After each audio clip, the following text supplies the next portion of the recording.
First ever factory outlet Mukunda jewelleries, Kukatpally, Khammam, Kothapet, Somajiguda, Hanumakonda and Suchitra. Mukunda jewellers సమర్పించు Sri Rama Navami special episode కి స్వాగతం. నమస్తే రమ్మగారు. నమస్తే జయ. నవమి శుభాకాంక్షలు అండి. శ్రీరామనవమి శుభాకాంక్షలు జయ. సుమన్ టీవీ ప్రేక్షకులందరికీ శ్రీరామనవమి శుభాకాంక్షలు. రమ్మగారు, శ్రీరామనవమి అనగానే ఫస్ట్ పానకం, వడపప్పు. ఉగాది అనగానే మనకు ఉగాది పచ్చడి ఎలాగో శ్రీరామనవమికి పానకం చక్కగా చేసేసుకుందామా. మరి చిన్నప్పుడు మాకు రామాలయం ఉండేది రమ్మగారు. పూజకంతా వెళ్ళే వాళ్ళం కాదు, ఏదో కాసేపు అట్లా అట్లా ఆడుకుంటే ఎగురుకుంటే వెళ్ళి వచ్చేసేవాళ్ళం. పండగ మొత్తం పూజ అంతా అయిపోయి కళ్యాణం అయిపోయిన తర్వాత కొట్టేవారు గంట. పరుగు గిన్నెలు పట్టుకొని ఒకటే పరుగు పానకం కోసం. శ్రీరామనవమి పందిళ్ళు అంటే అవునవును పానకమే. చక్క చలువు పందిళ్ళు బ్రహ్మాండంగా పానకం, వడపప్పు, చలిమిడి కూడా చేస్తారు కదా. ప్రాంతాల వారీగా నివేదనల్లో తేడా ఉంటాయి కానీ పానకం వడపప్పు అన్ని చోట్ల చేస్తారు. మీరు ఎట్లా చేస్తారు చెప్పండి. అందరం ఒకటే పద్ధతి అనుకోండి. ఏలక్కాయలు, మిరియాలు దంచుకోవటము, బెల్లం సన్నగా తరుక్కోవటము, ఇది అది కలిసి బాగా కాసేపు బాగా నలిపి బెల్లం కరిగేదాకా తిప్పితే పానకం తయారైపోతుంది. పెసరపప్పుని కొంచెం ముందుగానే ఒక గంట ముందు నానబెట్టుకుంటే సరిపోదు. పెసరపప్పు నానబెట్టడం, దాని మీద కొంచెం సన్నగా కొబ్బరి ముక్కలు, తర్వాత ఏమో అరటిపండు ముక్కలు చేసి వేస్తాము, కొంచెం బెల్లం వేసి కాస్త అట్లా నలిపేస్తే ప్రసాదం. స్వామివారికి నివేదన కూడా అంటే ఎలాంటి నివేదనలు చేసినా మెయిన్ ఇది ఇవ్వాలని భావిస్తాం. అంటే ఎండాకాలం వచ్చేస్తుంది మనకి, ఈ పందిళ్లలో కూర్చున్న వాళ్ళకి శోష వచ్చేసేలాగా అయిపోతుంది. చైత్రం ఇట్లా అనేసరికి ఎండ వచ్చేస్తుంది కదా, అందుకోసం అని తప్పకుండా పానకం పంచి పెట్టడం విశేషంగా చేస్తారు. సాధారణంగా కూడా మనకి ఆంజనేయ స్వామికి పానకం విశేషం చేయ. ఈ పందిరి ఎక్కడైతే శ్రీరామనవమి కళ్యాణపు పందిరి వేస్తారో అక్కడ ఆంజనేయుడు కూర్చుని ఉంటారు. ఆయన కోసం చేస్తారంటారా? ఆంజనేయ ప్రీతి ఈ పానకం తోటి జరుగుతుంది. ఈ ప్రతి వాళ్ళు శ్రీరామ అని నోట్లో పోసుకుంటారు. వాళ్ళందరి వెనకాల వాళ్ళందరి భుజాల మీద కూర్చుంటాడు ఆంజనేయ స్వామి. అందుకు ప్రధానంగా చేస్తారు. రాముల వారి నివేదన కంటే ఆంజనేయ స్వామి ప్రీత్యర్థమే ప్రధానంగా చెప్పుకోవాలి మనం. చాలు మనం ఈ గిన్నెడు చేయాలంటే ఒక 7, 8, 10 ఏలకాయలు, 25-30 మిరియాలు వేసుకుంటే బాగుంటుంది. కొంచెం అంటే మరి మిక్సీలో వేసేసి ఎక్కర్లా, మన చిన్న మోటార్ ఇట్లా ఏదైనా చిన్న రాయి ఉంటుంది కదా, దాంట్లో వేసేసి ఒక్క మాట నలిపేస్తే దీనికి ఏంటంటే ఏలక పొడికి ఒక చిటికెడు పంచదార వేస్తే మెత్తగా అవి మిగిలిపోకుండా తొక్కలతో సహా వేసుకునే ఛాయిస్ ఉంటే వేసుకోండి. నా సిద్ధాంతం ప్రసాదంతో ఏలక్కాయ వేస్తే దీన్ని నవిలి మిమ్మేయకూడదు. ప్రసాదంలో ఉన్న ప్రతి పదార్థము లోపలికి వెళ్ళిపోవాలి. అందరూ ఇది మింగలేరు, నమలేరు, తినలేరు, ఉయ్యాల్సిందే కదా. అందుకని పెట్టుకోవద్దు, ఒలిచేసుకోండి. అప్పుడు రద్దు లేకుండా ఉంటుంది. చాలా పని చేసేటప్పుడు చేయలేకపోతాం. కొద్దిగా అయితే చేసుకోవచ్చు మనం. ఇప్పుడు మనం నవమి అనగానే, శ్రీరామనవమి అనగానే పానకం, వడపప్పు, చలిబిడి ఇవి కాకుండా ఇంకేమన్నా చేస్తారా? ఎన్నైనా పెళ్లి కదా, వివాహం కదా, స్వామివారి కళ్యాణం, మనం దద్దోజనం చేసుకోవచ్చు, చక్కెర పొంగల్ చేసుకోవచ్చు, పులిహార చేసుకోవచ్చు, గారెలు, బూర్లు, అప్పాలు, అరిసెలు, పెళ్లి వంటలన్నీ అన్ని చేసుకోవచ్చు. ఓకే, మీరేం చేస్తారు అమ్మగారు? నేను సాధారణంగా పాయసం, పులిహార చేస్తాను జయ. ఎందుకంటే ఉగాదికి రకరకాలు చేస్తుంటావా, వారం తిరిగేసరికి వచ్చేస్తుంది. అవునవును. అందుకని అయితే మేము ఎక్కువగా సీతా కళ్యాణం చేయడానికి పాఠశాలకి వెళ్ళిపోతున్నాం, నేర్ పాఠశాలకి. అక్కడ ఏవో బూర్లు, పులిహోర, పాయసము చేస్తాం. నేను లడ్లు పట్టుకెళ్తా ఖచ్చితంగా. పెళ్లి ఏమిటో నాకు పెళ్లి అనగానే లడ్డు లేకపోతే బూందీ లడ్డు చేస్తారా? తెప్పిస్తాను, చేస్తాము, ఏదైనా చేస్తాను. ఒకటి ఖచ్చితంగా లడ్లు పట్టుకెళ్తా ప్రతిసారి. కొన్ని మిరియాలు ఏదో నేను 8-10 మిరియాలు ఘాటు కోసమేనండి, అంతేనా? మిరియాలు ఘాటు, బెల్లంలో ఉండే రకరకాల వృక్ష కొన్ని గుణాలను అది పోగొడుతుంది. ఇప్పుడు మిరియాల్లో ఎక్కువగా వేడి ఉంటుంది, దాన్ని బెల్లం చల్లబరుస్తుంది. బెల్లంలో కొంచెం పైత్యం చేసే లక్షణాలు ఉంటాయి, దాన్ని మిరియాలు సరి చేస్తాయి. రెండు ఒకదానికొకటి, ఇవి ఒకదానికొకటి. ఏలకులు సుగంధాని కోసం, ఏలకల వల్లే సుగంధం వస్తుంది. మిరియాలతో సుగంధం రాదు, ఘాటు వస్తుంది, అందుకు మిరియాలు వేసుకుంటాం. నేను 1-2 చోట్ల గమనించాను, సొంటి పొడి కూడా వేశారు. చిన్నది సొంటి వేస్తారు, మేము ఈ హ్యాబిట్. కానీ మనం మాత్రం ఆ మిరియాలు, ఏలక్కాయలు వేసుకుంటాము. 2 వేసి దంచేయండి. నువ్వు బెల్లం సన్నగా తరుగు చేయ. ఓకే,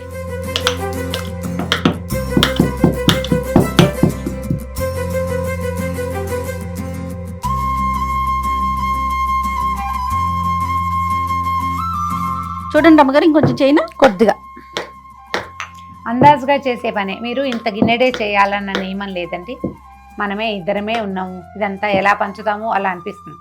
చిన్న బుజ్జి గ్లాసు అంత బెల్లం ముక్క, ఒక ఏలక్కాయ, 2 మిరియాలు కొద్దిగా అట్లా దంచి వేసి, ఇంత గ్లాసు పానకం దగ్గర నుంచి ఇంత గుండిగడి దగ్గర వరకు ఏదైనా తీసుకుంటాడు.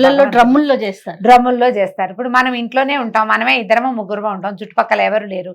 ఈ పానకం అంతా ఖర్చు పెట్టడం ఎట్లా అని పానకాన్ని వేస్ట్ చేయదు. ఎక్కువ చేయాలి అన్న నియమం పెట్టుకుని దాన్ని వినిమయం చేయకుండా పడేయకూడదు. అందుకని అంత చెయ్యొద్దు, కొంచెమే చేసుకోండి. దేవుడి దగ్గర నివేదన పెట్టుకుని మన ఇద్దరమే పురుషుడు పుచ్చుకుంటాం చాలు, అంతైనా సరే. కానీ నియమంగా ఏమిటంటే ఈ తీపి కలిపిన నీళ్లు ఈ కాలంలో తీసుకోవాలి. ఇది ఆరోగ్య రహస్యాలే చేయాలి. అవునవును రమ్మగారు, చలవ చేయటం కోసమే మనం తీసుకుంది, ఎండాకాలం కదా. చూడండి, బెల్లం వల్ల వచ్చే ఇబ్బందులకి మిరియాలు తొలగిస్తాయి, మిరియాల వల్ల వచ్చే ఇబ్బందులు బెల్లం తొలగిస్తుంది. 2 ఇంతకీ ఈ సీజన్ లో మనం తీసుకోవాల్సిన పదార్థం, అందుకని చేస్తాము. అవును, మామూలుగా మనం రోజువారీ ఏ రామాయణమో చేసుకుంటాం అనుకో, ఆంజనేయ స్వామికి ఒక చిన్న పానకం పెడతాం ఇంత.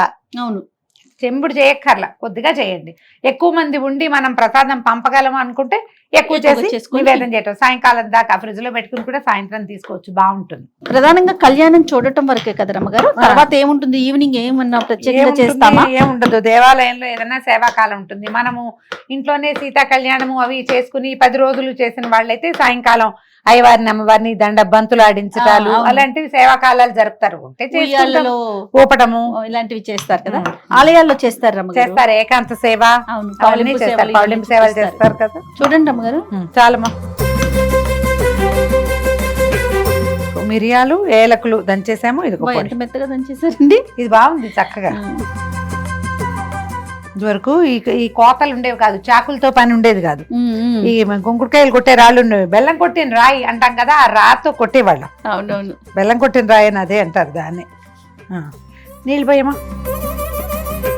పానకంలో చేయి పెట్టచ్చా ఇలాంటి డౌట్. మనం ఇంత గ్లాస్ చేస్తే పెట్టం, అదే కరిగిపోతుంది చెంచాతో ఇలా ఇలాంటి. ఇది కరగటం కొంచెం కష్టము, చేయి పెట్టచ్చు, పర్వాలేదు.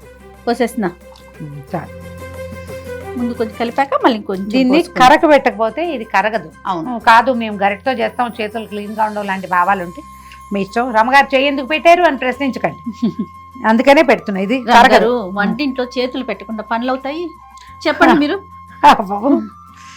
చింతపండు చేత్తో పిచ్చకూడదు, దేన్ని చేత్తో ముట్టుకోకూడదు. మరి ఎక్కువ చేసినప్పుడు ఈ పని, లేకపోతే స్పూన్ తో కలుపుకోవచ్చు. పైగా ఇవాళ రేపు బెల్లం చేయ ఒక పేస్ట్ శుద్ధ, దాన్ని ఏం చేసినా సరే కరగదు. పొయ్యి మీద పెట్టినా కరగటం లేదమ్మా, ఎంతసేపటికి ఘుమఘుమలాడుతోంది చూడు. మా ఫ్రెండ్ ఒకరు చెప్పారు నాకు, ఈ పానకం మీదట అలా ఏలక్కాయ తొక్కలు కదులుతూ ఉండకపోతే నచ్చదు ఆవిడికి, అందుకని తొక్కలు వేయాల్సిందే. ఏలక్కాయ తొక్కలు కనపడాలట దాంట్లో. చాలా నీళ్లు కరెక్ట్ గా కలర్ సరిగ్గా వచ్చింది చూడు. సీతారాం కళ్యాణం మనం చేసుకోగలిగితే చేసుకుంటాం. మన ఇంట్లో ఒక పుట్టినరోజు అంటే ఏం చేస్తాం, ఏదో స్వీటు హాటు చేస్తాం. పిల్లల పుట్టినరోజు, మన పుట్టినరోజైనా ఓ పాయసమైనా చేసుకుంటాం కదా. భగవంతుడి పుట్టినరోజుకి ఏం చేయాలి, పానకం చేసినా చాలు. ఈయన పాయసం అడగడు రాముల వారు, పాపం బంగారు కొండ. సింపుల్ గా పానకం చేయి, కాస్త వడపప్పు చేయి, ప్రార్థించు నన్ను అని చెప్తాడు. గట్టిగా రామాచాలు ఇంత పెద్ద స్తోత్రం చదువుకుని, రామాయణం చదువుకుని, మహాభారతం చదువుకుని, గందరగోళం అవన్నీ చేయగలిగితే ఎంతైనా చేయొచ్చు. మనం ఏమీ చేయలేకపోతే ఒట్టి శ్రీరామ రామ రామేతి రమే రామే మనోరమే సహస్రనామ తత్తుల్యం రామనామ వరానని ఆ ఒక్క శ్లోకమైనా సరే నెంబర్ ఆఫ్ టైమ్స్ చేయండి. ఇలాంటి రోజున, పవిత్రమైన రోజు, సంవత్సరానికి ఒక్క రోజు వస్తుంది. మర్యాద పురుషోత్తముడు రాముడు. పొట్లాడద్దు ఎవరితోటి, గొడవలకి దిక్కండి, వాదనలకు వెళ్ళొద్దు. సాధ్యమైనంత ప్రపంచం పట్ల స్నేహంగా, ప్రేమగా, తీయగా ఉండడానికి ప్రయత్నం చేసుకోండి.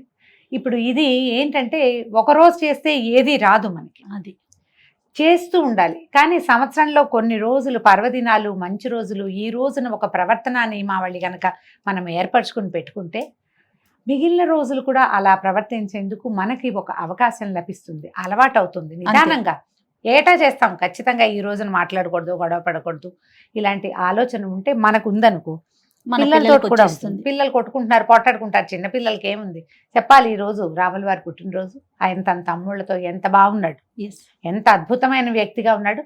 అంత కాకపోతే కొంత ఉందాం, కనీసం పోట్లాడుకోకుండా ఉందాం. అవును, ఇలాంటివి కదా నేర్పించాలి. ఆ మాట చెప్పటానికి ముందు మనం ప్రశాంతంగా, సాధ్యమైనంత మౌనంగా ఉండాలి. అందుకని ప్రశాంతంగా ఉండటానికి ట్రై చేయండి. రాముడి గురించి ఒక ప్రత్యేకమైన లక్షణం చెప్తారండి. ప్రతి సంవత్సరం ఈ మాట చెప్పుకుంటూనే ఉంటాం. ఏంటమ్మగారు? స్మిత పూర్వాభిభాషి రాముడు అంటే ముందు నవ్వుతాడట రాముడు. ప్రతిసారి ఎవరైనా మనం చూడంగానే అవతల వాళ్ళు మనం పలకరించారా లేదా చూస్తాం మనం. ఆయన అలాంటి వాడు కాదు. ఆయనే ముందు నవ్వుతాడు, ఆయనే పలకరిస్తాడు. నవ్వుతూనే పలకరిస్తారు కాబోలు, అంతేనండి. ఎవరు కనపడినా మొదట ఎవరు పలకరించాలి, వీళ్ళు పలకరిస్తారా లేదా, వీళ్ళు మన చూసి హలో అన్నారా లేదా, ముందు నేను చూసాను నేనే హాయ్ అన్నాక వాళ్ళు హాయ్ అన్నారు, ఇలాంటి పిచ్చి భావాల్లోకి వెళ్తాం. అవును, చక్రవర్తి సార్వభౌముడు, ఆయన భూప్రపంచానికి ప్రభువు. అవును, ఆయనే స్మితపూర్వ భాషిగా ఉన్నాడు. ఎంత మంచి లక్షణం కదా. కదా. అందుకని అసలు కాదు రమ్మగారు, ఒక మనిషి కనిపించగానే మనం నవ్వు మొహం పెడితే ఆటోమేటిక్ గా వాళ్ళకి మన మీద చెడు అభిప్రాయం ఉన్నా కూడా పోతుంది, వాళ్ళే వస్తారు, నవ్వు మొహం వచ్చేస్తుంది, వాళ్ళే వస్తారు. రాముడి దగ్గర ప్రధానంగా నేర్చుకోవాల్సిన గుణం ఏంటంటే ఒక్కడుగు ముందుకేయటం. మొదట తనే మాట్లాడడం. మొదట మీరే మాట్లాడండి, మీరే హలోనండి. ఎవరైతే ఏమైంది అది నేనే చేస్తాను అనుకోండి, కొన్నాళ్ళకి మీరు ఎదుటి వాళ్ళకు కూడా అలా ఉండటాన్ని నేర్పించగలుగుతారు. వాళ్ళు పలకరించలేదు నేను చేయలేదు అని అనకండి. వాళ్ళు పలకరించినా పలకరించపోయినా వాళ్ళు ఏడుస్తారు, నేను మాత్రం నవ్వుతాను రాముడిలాగా. ఆయన నుంచి తీసుకున్నాను ఈ లక్షణం అనుకోవాలి. అది పెట్టుకుని చక్కగా పానకం చేసి మన ఎదురింటి వాళ్ళు మన వాళ్ళు కాకపోయినా ఏం పర్వాలేదండి, పానకం ఇవ్వటానికి ప్రసాదాలకు ఇబ్బంది కానీ పానకానికి ఏమి ఇబ్బంది లేదు. హ్యాపీగా పానకం ఎదురింటికి పక్కింటికి అందరిళ్ళకి బట్టి చేసేయండి, తలా ఒక గ్లాసు. ఎక్కువ చేయగలిగితే అది, ఆ అవకాశం లేకపోతే కొంచెమైనా చేసుకుని రాముల వారి పేరు తెలుసుకుని ఈ రోజున చక్కగా పానకం వడపప్పు, ఈ వడపప్పు మీద కూడా చిన్న బెల్లం ముక్క పెట్టండి. ఈ చప్పటి వడపప్పు చప్పగా ఉంటుంది, అది పెట్టకూడదు. ఒకే ఒక బెల్లం ముక్క చిన్నది.